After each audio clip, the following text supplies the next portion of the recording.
73 shot 4 take 1 action. ফুলে যদি এতই কাঁটা গোলাপটা তুই তুললি কেন? প্রেমে যদি এতই ব্যথা সেই প্রেমে তুই ভুললি কেন? কি গো ডাইরেক্টর সাহেব, আমি তো 60 বলে দিয়েছি, কাট তো আর বলতে পারি না, এবার তুমি কাটটা বলো। Got it.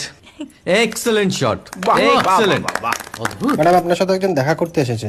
নমস্কার। নমস্কার বসুন। ম্যাডাম। কি যেন নাম আপনার ডিরেক্টর সাহেব? পিনাকি মুখোটি। মুখুটি বাবু, আমি ভুতুরিয়া বাবুর কাছ থেকে পরে চেক নিয়ে নেব। আচ্ছা। বাঁধানো বইটা দিন, দেখি, পড়ি, ভাবি। হ্যাঁ না মানে সেটা এখন ঠিক তৈরি হয়নি। ও, তাহলে সেটা আগে ঠিক করুন ভাই, তারপর চেক টেক হবে। কিছু যদি মনে না করেন ম্যাডাম, আপনার হাতে আরে এটা তো কুমারীর চরিত্র। ওই আংটিটা ওই যে বললাম ভাইটি, আগে আপনার বইটি রেডি করে আনুন। ও হ্যাঁ, আপনি বোধহয় জানেন না যে মায়া কুমারী তার আংটি কখনোই খোলে না। সে কুমারীর পাটেও খোলে না, বেধবার পাটেও খোলে না। এই সব বড় ক্যামেরাম্যানরা ঠিক জানেন যে মায়া কুমারীকে কোন অ্যাঙ্গেল থেকে